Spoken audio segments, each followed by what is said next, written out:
নমস্কার, জয় মা তারা, জয় মা কামাখ্যা। আজ আমি আলোচনা করব আপনার বাড়িতে বা বাড়ির সদস্যদের সবসময় সর্দি কাশি, অর্থকষ্ট, ঋণদানায় জড়িয়ে যাওয়া, এইগুলো কেন হয়।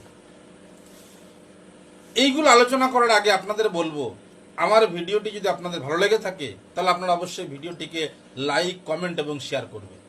তো আসুন, বায়ুকোণে যদি শোয়ার ঘর থাকে, বায়ুকোণে যদি শোয়ার ঘর থাকে তাহলে আপনার গৃহে সর্দি কাশি, আপনি অর্থ কষ্টে ভুগবেন, আপনি ঋণ দেনায় ভুগবেন, আপনি নানাবিধ সমস্যায় কিন্তু জর্জরিত হবেন।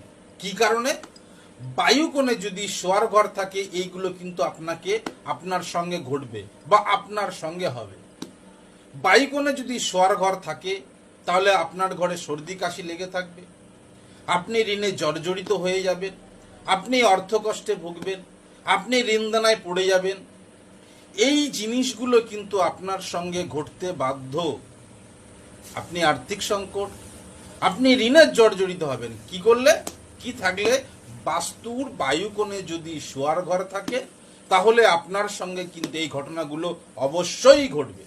মিলিয়ে নেবেন আপনি যে আপনার